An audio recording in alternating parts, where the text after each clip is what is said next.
नमो सिद्धाणं नमो आयर्याणं नमो वज्रायणं नमो लोये सवसाहुणं एषो पंच नमोकार सर्वपावपणासनो मंगलानं च संवेसिं परमं वै मंगलानं च संवेसिं परमं वै मंगलम्।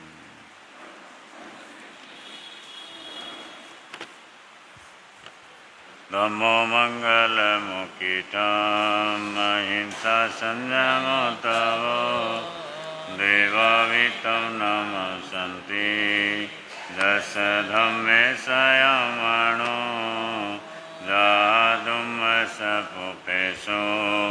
त्वमरो अव्ययिरसां नयपुपं किल मेयि सोयपिणय्यपयां यमे समणमता दिलोये सन्ति साहुणो विहङ्गमवपुपेशो दानवते शनिरया वयं च वित्तिं लभामो नयकुयुवामयि आहगणे सूर्यन्ते कुफेषु भमरोजा महुगरसमवद्धा जे भवन्ति अनिशिया नानापिण्डरया दन्ता तेन मुच्यन्ते साहुणो।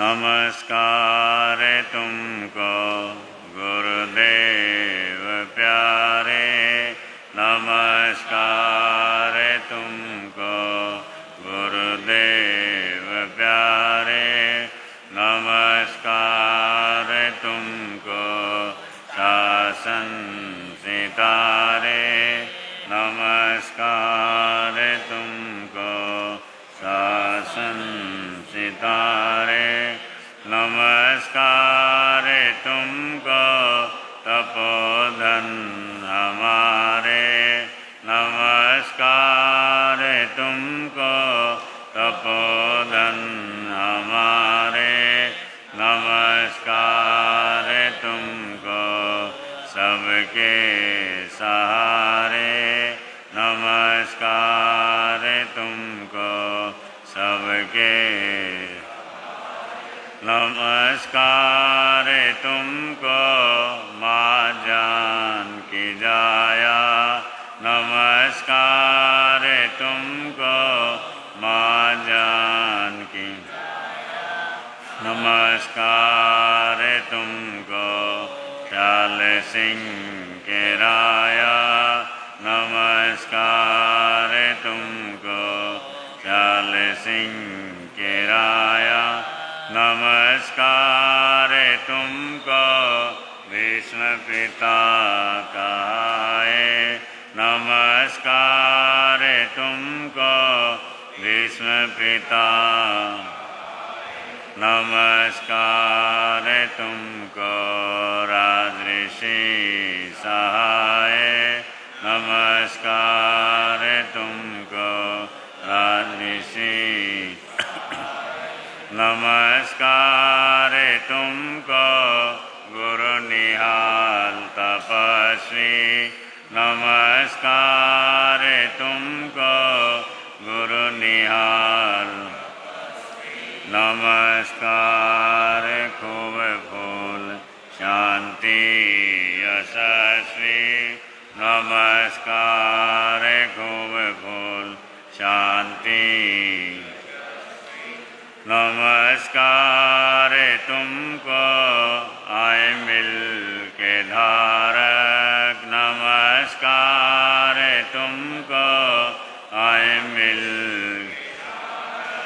नमस्कार तुमको भक्तों के तारक नमस्कार तुमको भक्तों के के तारक नमस्कार तुमको गुरु सुमति के दाता नमस्कार तुमको गुरु सुमति के नमस्कार तुमको मंगल पाठ प्रदाता नमस्कार तुमको मंगल पाठ प्रदाता नमस्कार तुमको हे मौनी विहारी नमस्कार तुमको हे मौनी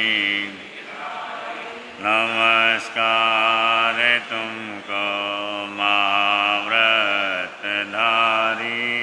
नमस्कार तुमको महाव्रत नमस्कार तुमको नमोकार साधक नमस्कार तुमको नमोकार नमस्कार तुमको जिन धर्म आराधक नमस्कार तुमको जिन धर्म आराधक नमस्कार तुमको देवों के देवा नमस्कार तुमको देवों के देवा नमस्कार तुमको करो पार खेवा नमस्कार तुमको करो पार नमस्कार तुमको गुरुदेव प्यारे गुरुदेव प्यारे नमस्कार तुमको शासन सितारे नमस्कार तुमको शासन सितारे नमस्कार तुमको तपोधन हमारे नमस्कार तुमको तपोधन हमारे नमस्कार तुमको सबके सहारे नमस्कार तुमको सबके सहारे। बोले भगवान महावीर स्वामी की पंचम गणधराचार्य भगवान श्री सुधर्मा स्वामी भगवान की उच्छी सुणम समणा महानाय अगारिनोय पतिथ्याय सेकेने गन्तह्यं धम्ममाहु अणेलि संसाहु समीक्षयाय कहं च नाणं कहं दंसनं से शीलं कहं नाय सूयस्य आसि जानासीनं भिक्खु जातयेनम् आहासूयं भूहि जानि सन्तं के अन्नयसे कुशले महेसि अनन्तनाणीय अनन्तदंसि जसंसिनो चक्षुपहेठियस्य जानाहि धम्मं च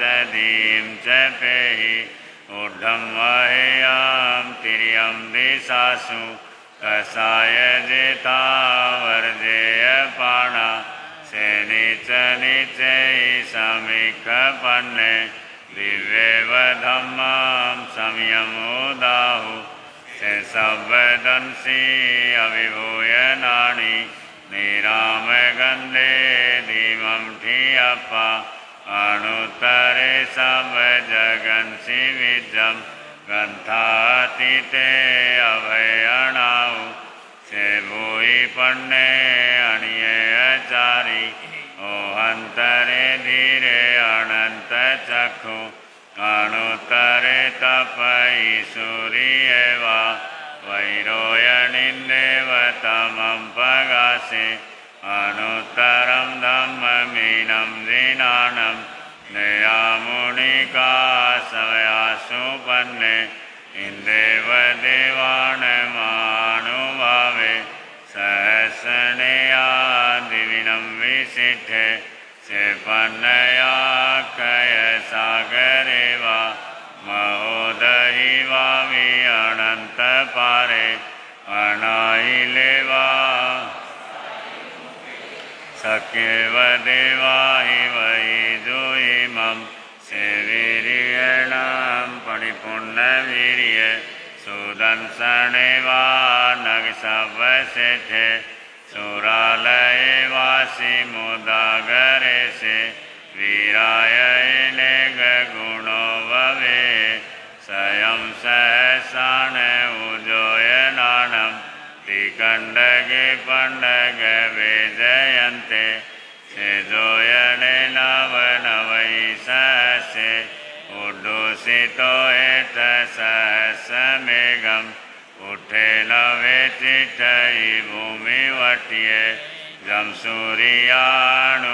सूर्यानुपर्यटयन्ति सेमवन्ने वौनन्दनेय जं सिंहरायि मेदयन्ति महिन्दा ते पवये सदमःप्रगासे वीरायै कञ्चन मठवन्ने अनुत्तरे गिरिसूय पवदुगे गिरिवरसे जलियेव भौमे महीय मध्यं मिथिये नगिन्दे पन्नायते सूर्य शुद्धलेसे एवं सिरिय उषभूरिवन्ने मनोरमे जोयि अच्छिमाली सुदंसनस्य वजसो गिरिश पहुचैमतो पवयस एतो वमे समनिनाय पुते जाई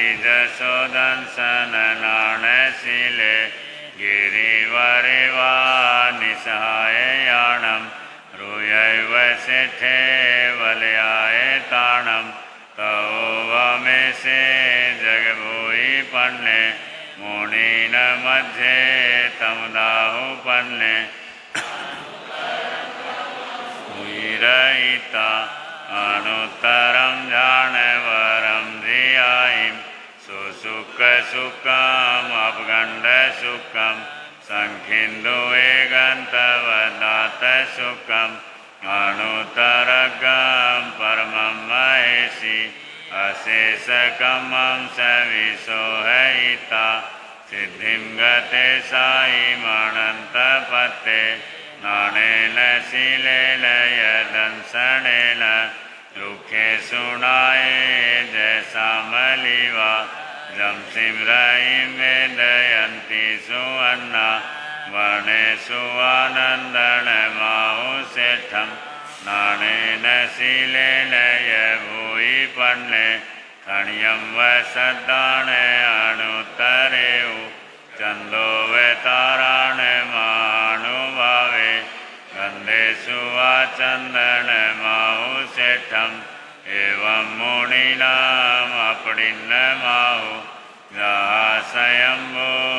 जहासयम्बोधैलसेठे नागेषु आधर्निन्दमाहुषेठम् ओदैवारसवे जयन्ते तवो वहाने मुनिवे जयन्ते अथिषु रावणमाहुनाय सियोमियाणं सलिलाण गंगा पक्षिषु आगरुले वेलो देवे निर्वाणवादी नियनाय पुते जोहे सुनाय जविशेणे उपेषु आजय अरविंद माहु कतिन सेठे जदंतवके इसीन सेठे तवद्धमाणे गणान सेठाम अवपयाणं सचेषु आणवजं वयन्ति तवेषु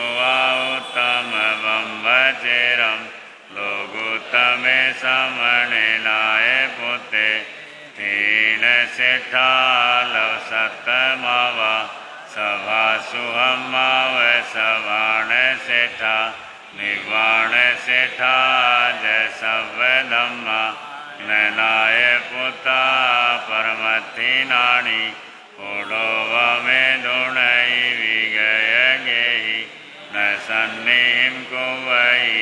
सुपन्ने कर्युं समुद्रं च महाभवोगम् अभयङ्करे वीरे अनन्तचक्षु ओहं च मानं च त एव मायं लोभं च उत्थमजत्थदोषा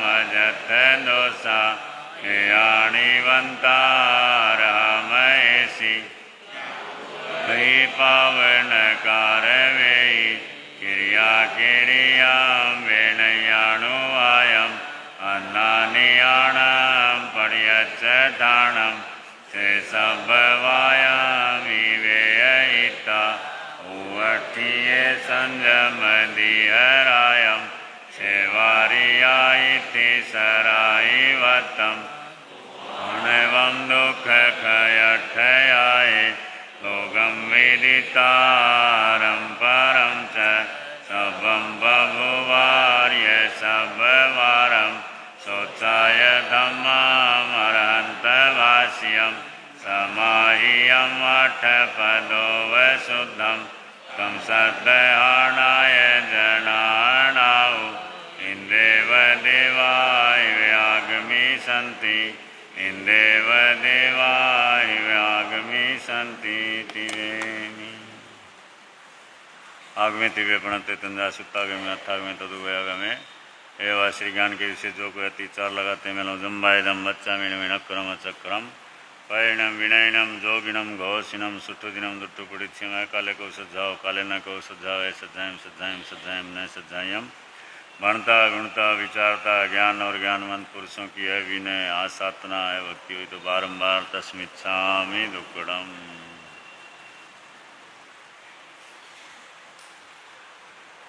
हाँ, विरक्त हुई का प्रसंग चल रहा है।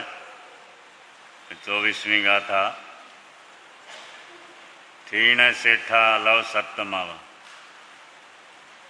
सभा सुहम्माव सभाण सेठा निबाण सेठा जय सब धम्मा ननाय पुता परमति नाणी।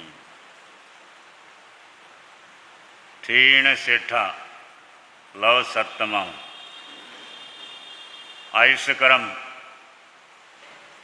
उससे संबंधित यहाँ पर बतलाया है कि संसार में कौन सी आयु श्रेष्ठ है या किसकी आयु उत्तम मानी गई है, श्रेष्ठ मानी गई। तो कहा ठीण सेठा, ठीण का मतलब स्थिति, स्थिति का मतलब यहाँ पर आयु, सेठा मतलब श्रेष्ठ। और लव सप्तमा, लव सप्तक, अब ये एक शास्त्रीय शब्द है, ये हमारे जैन धर्म की परिभाषिक शब्दावली में है। लव सप्तमा वो एक आयु का माप है। जैसे हम आँख पलक झपकते हैं, एक पलक झपकने और खोलने में कितना टाइम लगता है, होता है 1 लव। 7 बार फटाफट आई आँख झपकना और खोलना, पलक झपकते हैं ना, ऊपर नीचे होती ना, कितना टाइम लगता है। तो 7 बार पलक झपकने और उठाने में जितना टाइम लगता है उसको लव सप्तम बोलते हैं। कितना छोटा समय है, बड़ी छोटी आयु है, लेकिन उसको समझा कैसे जाए। शास्त्रकार बतलाते हैं 4 प्रकार के जो देव हैं, भवनपति, वाणवेंतर, भवनपतियों के विषय में सुनते रहते हैं। वाणवेंतर भूत प्रेत आदि का भी सुनते रहते हैं। ज्योतिषी सूर्य चंद्र ग्रह नक्षत्र आदि, और इनसे ऊपर है वैमानिक देव। और वैमानिक देवों में भी अलग अलग भेद हैं। पहले 12 देवलोक बतलाए हैं, और वो 12 देवलोक तक एक व्यवस्था रहती है। इंद्र होता है यानी राजा होता है, मंत्री होता है, प्रजा होती है, सारी व्यवस्था रहती है। और उसके ऊपर 9 ग्रह व देव बतलाए हैं।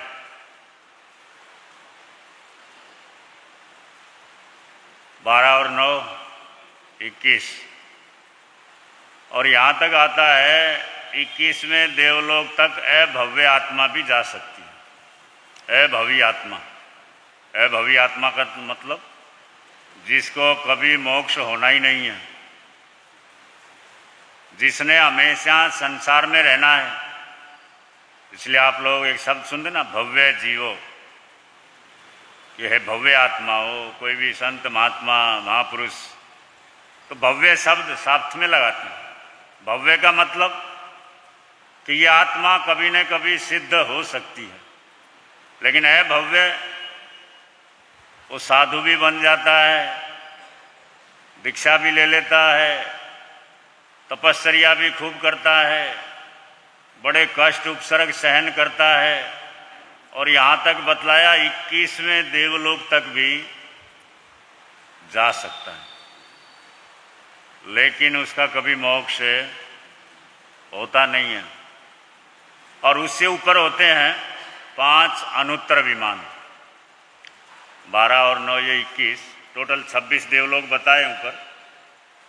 तो ऊपर जो 21वें देवलोक से ऊपर जो विमान होते हैं उनको बोलते हैं अनुत्तर विमान। वो 5 प्रकार के होते हैं, विजय, वैजयंत, जयंत, अपराजित, सर्वार्थ, सिद्ध। ये 5 देवलोक अनुत्तर विमान है। और वहाँ पर जो आत्माएं जाती हैं वो एक भवातारी होती है, यानी वहाँ से जन्म ले करके मनुष्य बनेंगे, साधना करेंगे और मोक्ष में चले जाएंगे। 5 अनुत्तर विमान के जीव देवलोक। और वो इतनी पवित्र आत्माएं होती हैं, वहाँ पर किसी तरह की कोई सांसारिक इच्छा नहीं होती, कोई कामना नहीं होती। हमेशा वो धर्म ध्यान के चिंतन में रहते हैं। किसी प्रकार का कोई विषय, विकार, सांसारिक चीज़ों का कभी उनके मन के अंदर भी भाव नहीं आता। इतनी पवित्र आत्मा है, क्योंकि एक भवातारी जीव है। और कभी मन में कोई जिज्ञासा या शंका भी पैदा हुई तो वहीं से अपने सिंहासन से उतर करके तीर्थंकर भगवान को वहीं से वंदना कर लेते हैं, वहीं से अपना क्वेश्चन भेज देते हैं, और वहीं से उनको तीर्थंकर भगवान से अपना समाधान मिल जाता है। उनको इस प्रकार की ताकत या लब्धि होती है। तो बड़ी श्रेष्ठ आत्मा होती है और एक भवातारी, और आयु भी उनकी कम से कम 31 सागरोपम और हाईएस्ट 33 सागरोपम। अब सागरोपम तो सुना होगा कभी, है बड़ा लंबा चौड़ा हिसाब है, बहुत लंबी चौड़ी गणना है, सुना होगा कभी, है ना। 10 किलोमीटर अनुमान, 10 किलोमीटर लंबा, 10 किलोमीटर चौड़ा, 10 किलोमीटर गहरा, लगभग इतना लंबा चौड़ा और गहरा कोई खड्डा हो, खोदे, और उसमें अभी अभी जन्मा जो बालक, वैसे तो देवकुरु उत्तर कुरु का बालक आता है, उसके बाल बड़े कोमल होते हैं, और उन बालों का कहते हैं इतने टुकड़े किए जाएं, एक टुकड़े का दूसरा टुकड़ा नहीं हो सके, इतने छोटे टुकड़े करना, और वो 10 किलोमीटर गहरे खड्डे को पूरा भरना, इतने लंबे चौड़े गहरे को, और इतना ठसा ठस भरना कि उसके ऊपर से चक्रवर्ती की सेना भी गुजर जाए लेकिन वो खड्डा नीचे नहीं दबे, यानी इतना टाइट होना। और बतलाते हैं कि 100 साल बीतने के बाद एक बाल का टुकड़ा वहाँ से खाली करना, और बाल का टुकड़ा भी इतना है जिसके दोबारा टुकड़े ना हो। 100 साल के बाद वो एक टुकड़ा वहाँ से हटाना, और जितने साल में वो पूरा खड्डा खाली हो जाएगा उसको बोलते हैं पल्योपम। क्या बोलते हैं? एक पल्योपम। कितना लंबा होगा, एक अनुमान है। कोई करता नहीं है ऐसा, लेकिन भगवंतों ने समझाने के लिए उदाहरण बताया। तो पूरा गड्ढा जब खाली हो जाए तो वो एक पल्लोपम है। और सागरोपम क्या है कि 10 कोड़ा कोड़ी पल्लोपम, यानी 10 करोड़ को 10 करोड़ से गुना करो कोड़ा कोड़ी को, इतना जो उसका गुणन फल आएगा वो होता है एक सागरोपम। तो ऐसे उनकी जो आयु है अनुत्तर विमानिक देवों की 31 सागरोपम, कितनी, और हाईएस्ट 33 सागरोपम, यानी बड़ी लंबी आयु होती है, अरबों खरबों कोई हिसाब नहीं, उससे तो बहुत आगे है। तो वहां पर वो अपना दैविक सुख भोगते हैं, किसी प्रकार की कोई इच्छा नहीं, कोई तमन्ना नहीं, सिर्फ धर्म ध्यान का चिंतन। वैसा कैसे होता है? तो वहां पर जो आत्माएं जाती हैं उनके लिए बतलाया है। शालिभद्र की कथा सुनिए ना, धन्ना और शालिभद्र की कथा। महाराजा श्रेणिक के समय या भगवान के समय बड़े श्रेष्ठी लोग थे, और शालिभद्र का इतना वैभव था कि राजा श्रेणिक भी देखने के लिए आए थे कि उसके पास कितना वैभव है। जो रत्न कंबल मैं नहीं खरीद सका और वो सेठ ने खरीद करके ऐसे फेंक दिए दासियों के लिए। लंबी घटना है वैसे। तो जिसका वैभव देखने के लिए राजा श्रेणिक खुद शालिभद्र के पास पहुंचे थे, और उनके पास तो वर्णन आता है देवलोक से पेटियां आती थी, रोज नए वस्त्र आते थे, यानी प्रतिदिन एक बार जो कपड़ा पहन लिया दोबारा नहीं पहनते थे, वो भी और उनकी पत्नियां भी। 32 पत्नियां थी। कितना वैभव होगा या कितनी पुण्यवानी होगी। लंबी कथा है वैसे, लेकिन यहाँ पर जो प्रसंग है कि आखिर उन्होंने दीक्षा ग्रहण कर ली, वैराग्य हो गया, सब कुछ छोड़ छाड़ करके दीक्षित हो गए। बड़ी साधना की, बड़ी तपस्या की, और तपस्या साधना करने के पश्चात अंतिम संलेखना, यानी संथारे में वैभारगिरी पर्वत के ऊपर अपनी साधना में दोनों साधक लगे हुए थे, धन्ना और शालिभद्र, जीजा और साला। और जिस समय परिवार वालों को मालूम पड़ा कि वो अंतिम साधना में हैं, संथारे में हैं, तो उन्होंने दर्शन के लिए वहाँ पहुँच गए। सबका, दोनों का परिवार पहुँच गया। अब वो तो अपनी आंखें बंद करके अंतिम संलेखना में लेटे हुए थे, या उसमें अंतिम संलेखना में रत थे। अब पारिवारिक जन बोलते हैं अरे एक बार आशीर्वाद दे दो, एक बार आशीर्वाद दे दो। अब वो सोचते हैं अब अंतिम संतारा चल रहा है, संलेखना चल रही है, मोहमाया के अंदर क्या पड़ना है। लेकिन परिवार वाले वो बार बार विनती कर रहे हैं कि चलो बात नहीं करनी है, वार्ता नहीं करनी है, हाथ नहीं उठा रहे हो, कम से कम एक बार आंख खोल करके हमको देख तो लो। और बड़ी करुणा से जब ऐसी प्रार्थना की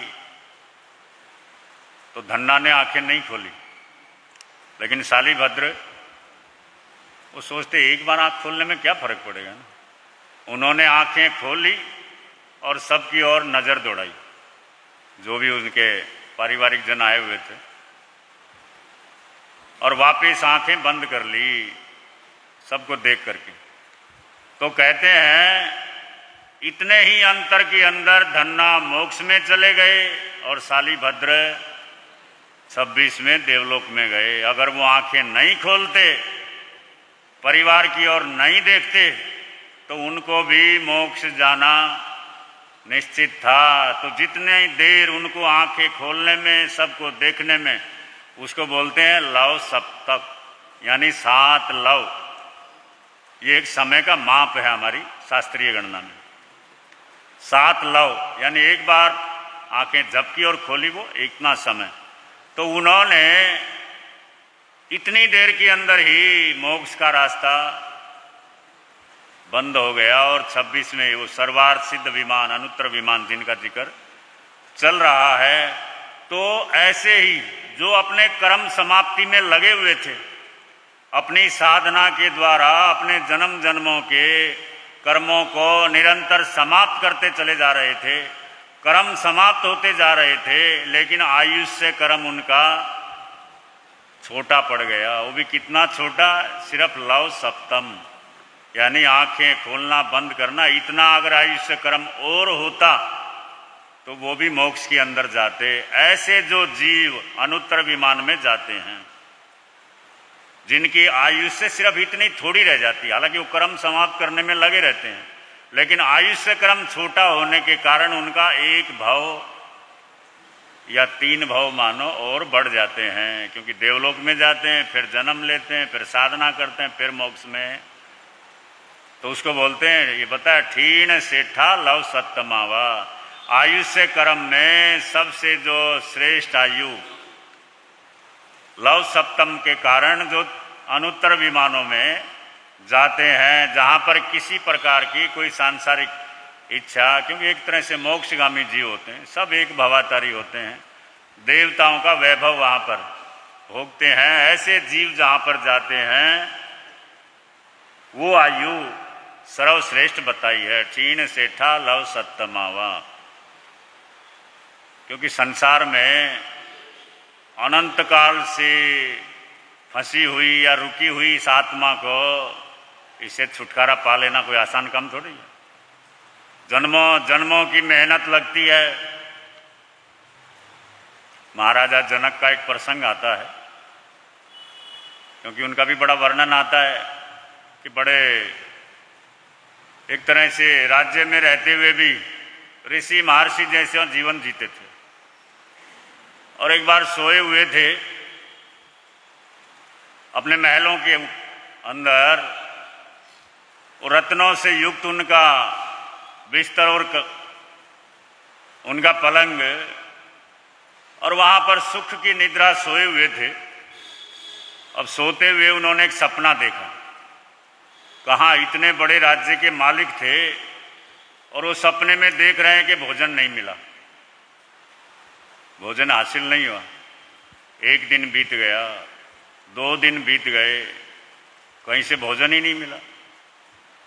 वो भिखारी जैसी हालत हो गई भूख से, इतने परेशान इतने परेशान। 3 दिन व्यतीत हो गए, लेकिन कहीं से भोजन की उपलब्धि नहीं हुई। भूख से इतने परेशान दर दर घूम रहे हैं भिखारियों की तरह कि कहीं से भोजन मिल जाए। 3 दिन हो गए, लेकिन भोजन हासिल। क्या देख रहे हैं? सपना। सपने में 3 दिन बीत गए। सपने में 3 दिन तो क्या, आप भी देखते होंगे, सपना है ना, सपने में सब टाइम फटाफट बीत जाता, पता नहीं चलता। सालों की वर्षों का समय कैसे व्यतीत हो जाए। जागृत अवस्था में जो टाइम पास करना मुश्किल होता है, लेकिन सपने में सारे काम बड़े फास्ट होते हैं।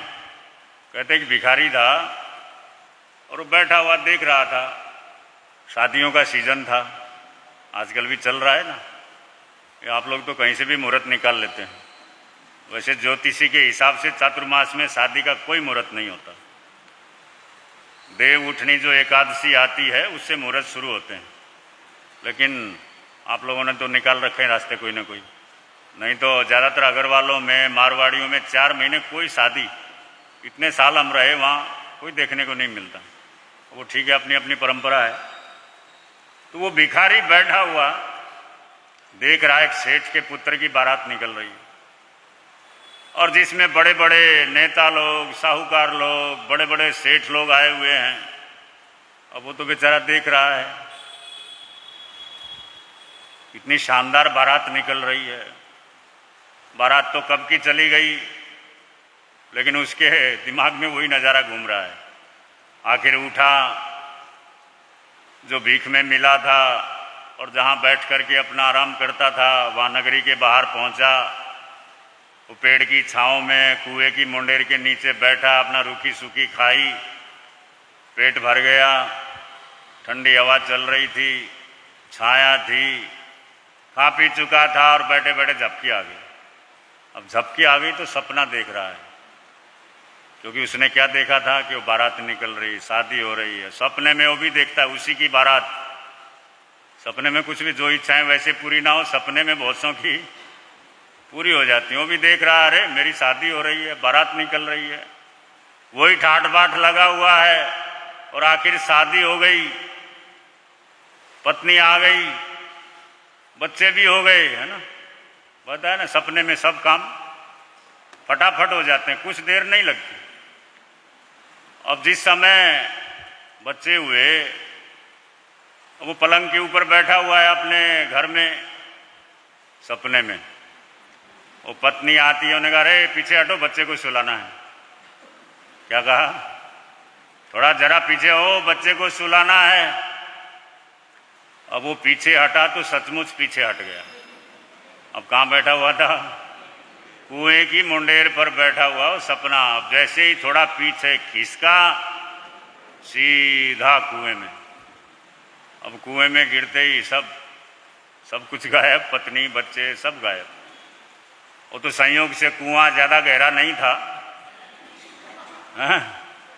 किसी तरह हाथ पैर मार करके ऊपर आ गया और बैठ करके वापिस उस सपना। जब अच्छा सपना है तो रिपीट करते ना आप लोग, बुरा है तो याद नहीं करना चाहता, लेकिन कोई अच्छा सपना है तो रिपीट करना चाहता व्यक्ति। वो सोच रहा, अरे कितना अच्छा सब कुछ चल रहा था, इतनी अच्छी शादी हुई, इतनी अच्छी बारात निकली, इतनी अच्छी दुल्हन मिली, बच्चा भी हो गया।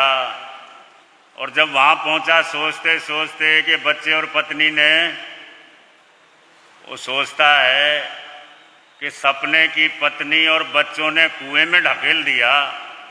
अब जिनके असली होते होंगे उनकी क्या हालत होती होगी? क्या सोच रहा है कि सपने में जो पत्नी मिली, बच्चा मिला, उसने मेरे को कुएं में ढकेल डाला। अब जिनकी असली में हालत, उनकी क्या होती होगी? वो तो आप लोग जाने कर, अनुभवी जाने, है ना, क्योंकि अनुभव से बड़ा ज्ञान नहीं संसार में, है ना। तो वो महाराजा जनक, वो प्रसंग बतला रहा हूं मैं, वो देख रहे हैं तीन दिन हो गए, कहीं से भोजन नहीं मिला, बड़े परेशान, भूख से तड़प रहे हैं।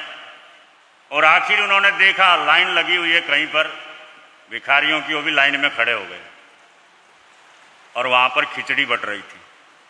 क्या बट रही थी? खिचड़ी। लगता है पुराना आइटम है ये भी, है ना। वो जनक महाराजा देख रहे हैं खिचड़ी बट रही है, उनको बड़ी प्रसन्नता हुई, अब खिचड़ी मिल जाएगी और मेरा भी पेट भर जाएगा, 3 दिन से भूखा हूं। पहले भी बताया था ना, खिचड़ी बर्तन में पके तो सेहत के लिए फायदेमंद होती है, लेकिन खिचड़ी दिमाग में पकने लग जाए तो वो बर्तन में पकती है, चूल्हे के ऊपर पकती है तो वो फायदेमंद होती है, लेकिन जब दिमाग में खिचड़ी पकने लग जाती है फिर वो बड़ा नुकसानदायी होती है। तो महाराजा जनक वो देख रहे हैं, लाइन में लगे हुए हैं और धीरे धीरे लाइन छोटी होती चली गई और संयोग उनका नंबर आया, खिचड़ी खत्म हो गई। उनसे आगे वाले को मिल गई, लेकिन उनका नंबर आया तो खिचड़ी। वो बांटने वाले ने कहा, भाई क्या करूं, बर्तन खाली है, खिचड़ी खत्म हो गई। लेकिन वो जनक के चेहरे की हालत देखी तो जो बांटने वाला था उसने कहा, भाई ठहरो, देखो खिचड़ी तो खत्म हो गई है, लेकिन इसके अंदर खुरचन है। क्या है? खुरचन तो जानते ना। तो उन्होंने कहा खुरचन है, अगर कहो तो खुरच करके दे देता हूं। उन्होंने कहा साहब यही दे दो, कुछ तो पेट में जाएगा। और कहते हैं उसने वो बर्तन से खुरचन खरीदी, यानी उकेरी वहां से निकाली और एक बर्तन पत्तल के अंदर या दोने के अंदर डाल करके जनक महाराजा को पकड़ा दी, को ले ये ग्रहण कर लो, ये खा लो, भूख मिट जाएगी।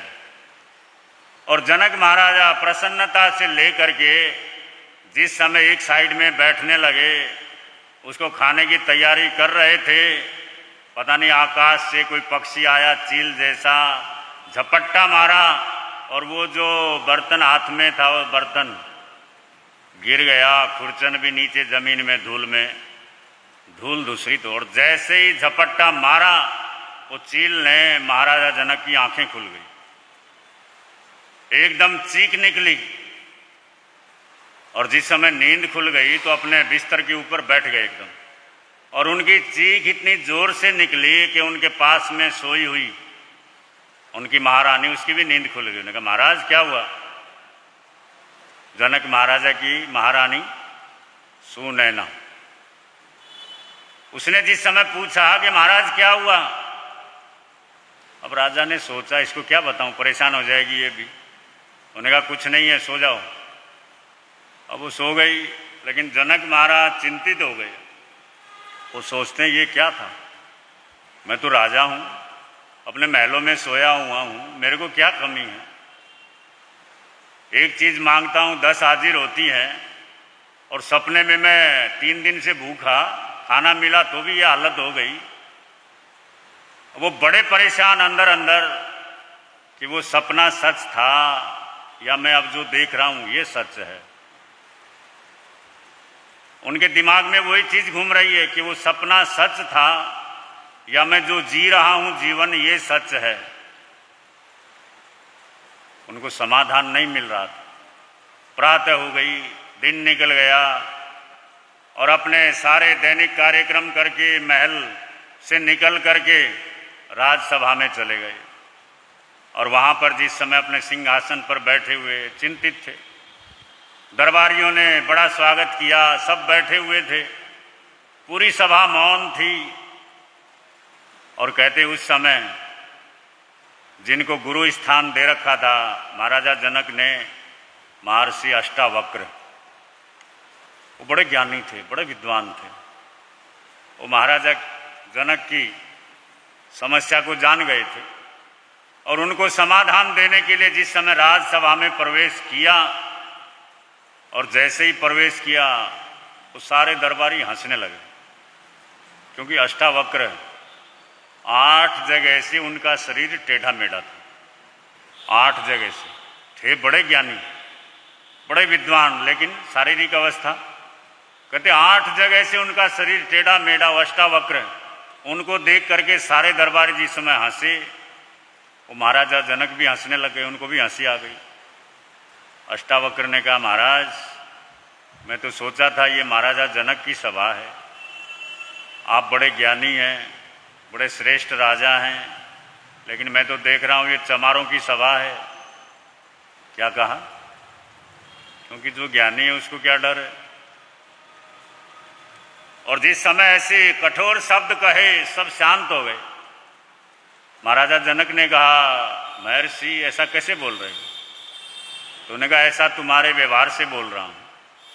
तुमने मेरे ज्ञान को नहीं देखा, मेरे व्यवहार को नहीं देखा, मेरे शरीर का टेढ़ा मेढ़ापन देख करके सब तुम हंसने लग गए। कि चमड़ी का व्यापार तो चमार ही करते थे, उस जमाने में करते होंगे। तुमने मेरी सिर्फ चमड़ी को देखा, इसलिए मैंने ऐसा कहा। फिर भी तुमने जो किया ठीक है, तुम्हारी सभा ने जो किया ठीक है, लेकिन मैं आपका समाधान देने आया हूं। रात को तुम्हारे साथ जो हुआ उसको दोहराओ। और राजा जनक ने अपनी समस्या कही, महाराज वो सपना सच था या वर्तमान सच है, यही समस्या में उलझा हूं। अष्टावक्र ने कहा राजन, ना वो सपना सच था ना ये वर्तमान सच है, एकमात्र तुम सच हो, यानी तुम्हारी आत्मा सच है। सपना था वो बीत गया, वो सपना था, और अभी जो तुम जी रहे हो ये भी बीत जाएगा। ना वो सत्य था ना ये सत्य है, लेकिन जिसने सपना देखा या जो अब जी रहा है सिर्फ वही सत्य है, यानी आत्मा ही सत्य है। और सारी चीजें ये नष्ट होने वाली हैं, नश्वर होने वाली हैं। तो बड़े प्रसंग आते हैं महापुरुषों के, लेकिन यहाँ पर जो चल रहा है कि ठीन सेठा लव सत्यमावा, संसार के अंदर जो अनुत्तर विमानों के एक भवातारी देव हैं, उनका आयुष्य क्रम सबसे श्रेष्ठ माना गया है। जो सिर्फ अपने जन्म में वो 7 लव आयु कम पड़ गया, नहीं तो उसी जन्म में कर्मों को समाप्त कर देते, ऐसे जो महापुरुष होते हैं उनकी आयु श्रेष्ठ मानी गई है। और सभा सुहम्मा व सभाण सेठा, दूसरा चरण सभा संबंधित बताया गया। पहला आयु का और दूसरा सभा। सभा किसको बोलते हैं? सभ्य लोगों का जो समूह होता है उसको सभा कहते हैं। सभा का जो शाब्दिक अर्थ है यहाँ दिया ना, सभा सुहम्मा व सभाण सेठा, यानी सभाओं के अंदर कौन सी सभा श्रेष्ठ बतलाई गई है। तो सभा कहते हैं कि सभ्य लोगों का जो एक संगठन होता है या समूह होता है उसको क्या कहते हैं? सभा। और भगवान ऋषभ देव ने भी सभा बनाई थी, क्योंकि उन्होंने 72 कलाएं दी, 64 कलाएं दी, 100 प्रकार का शिल्प कर्म दिया और सब लोगों को पुरुषार्थ में लगाया कि भाई कल्प वृक्षों के भरोसे मत रहो, तुम अपना मेहनत करना सिखाया। लेकिन कुछ लोग ऐसे थे जो सिखाने के बावजूद भी मेहनत करना नहीं चाहते थे, एक दूसरे का सामान छीन लेते थे, चोरी कर लेते थे। तो ऐसे लोगों की दंड व्यवस्था या उनको सुधारने की व्यवस्था या उनका क्या करना है, वो सब करने के लिए भगवान ऋषभ देव ने फिर सभा का निर्माण किया था। और देवलोक के अंदर भी आता है कि सबसे अधिक सुंदर जो सभा मानी गई है वो सुधर्मा सभा। कहा ना, सभा सुधर्मा, सुधर्मा बोलते सोधर्म नाम का जो देवलोक है उसको ही सुधर्मा, यानी वहाँ पर जो इंद्र की सभा लगती है, जो राजा की सभा लगती है, देवताओं का राजा जो इंद्र होता है, उसका वर्णन अगर सूत्र में पढ़ें इतना वर्णन आता है किस प्रकार का वहाँ का सौंदर्य है, कैसी व्यवस्था है, किस प्रकार वो अपना आसन ग्रहण करते हैं। और वहाँ पर भी शुरुआत धर्म ध्यान से ही होती है। वर्णन आता है जब इंद्र महाराज अपनी सभा में बैठते हैं तो वहाँ पर रखे हुए जो ग्रंथ हैं सबसे पहले वो ग्रंथ का अध्ययन करते हैं, 1 या 2 पेज का। उसके बाद आगे की कार्यवाही शुरू करते हैं, क्योंकि इंद्र भी सभी एक भवातारी माने गए, यानी सम्यक भी माने गए हैं, एक भवातारी होते हैं। तो वो भी धर्म ध्यान से स्वाध्याय के रूप में, चिंतन के रूप में, किसी न किसी रूप में जुड़े रहते हैं। तो कहा कि सभाओं के अंदर जो सबसे सुधर्मा नाम की जो सभा है, इंद्र की जो सभा होती है, वो सबसे श्रेष्ठ है, क्योंकि वो राजा होता है, फिर उसके मंत्री होते हैं, सेनापति होता है, सब होता है। कुछ लोग सोचते हैं देवताओं में भी ये व्यवस्था होती है, मनुष्य में तो होती है, देवताओं में भी होती है। सारे प्रसंग आते हैं, देवताओं में भी अच्छे से अच्छे होते हैं और खराब से मिथ्यात्वी भी होते हैं, जो चोरी चकारी करते हैं या जिनमें ऐसी प्रवृत्तियां होती हैं, तो उनको इंद्र महाराज फिर अपनी सभा के अंदर दंडित भी करते हैं। सारी व्यवस्था ऐसी ही चलती है। लेकिन सुधर्मा स्वामी के लिए बतलाया, यानी सुधर्मा सभा के लिए बतलाया कि वो इतनी सौंदर्य से परिपूर्ण, इतनी व्यवस्थित और इतनी शांत भाव से व्यवस्थित रूप से चलती है, उस सभा का संसार के अंदर कोई शानी है नहीं। तो सभाओं के अंदर बताया कि सुधर्मा सभा, यानी सौधर्म नाम का जो इंद्र है, वो सब सभा सबसे श्रेष्ठ मानी गई है। और आगे के चरण में, क्योंकि समय हो रहा है इसलिए वैसे तो कितना ही विस्तार दे सकते हैं। निर्वाण सेठा जह सब धम्मा। निर्वाण, निर्वाण से तात्पर्य जो आत्मा मोक्ष जाती है।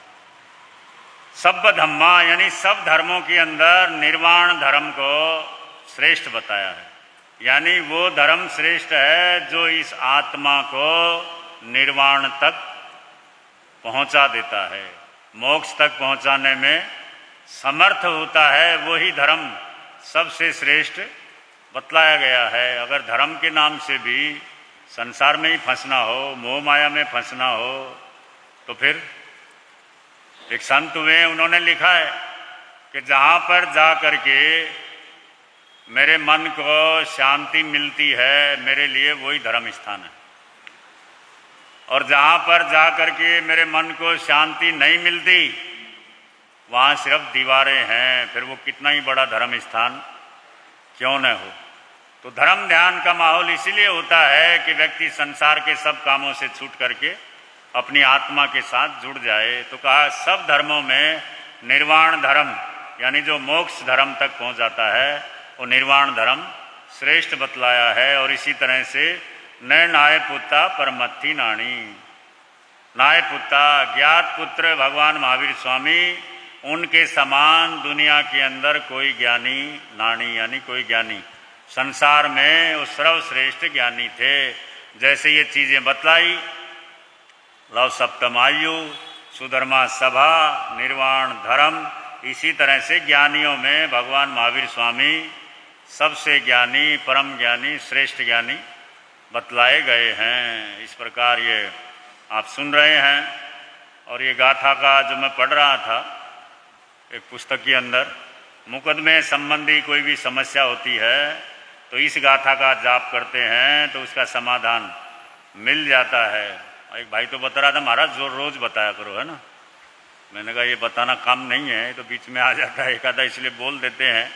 क्योंकि महापुरुषों ने, गुरु महाराज पहले दिन भी बतलाया था, प्रवर्तक भगवान इतनी ऊंची साधना थी उनकी, वो प्रत्येक चीज़ को जानते थे।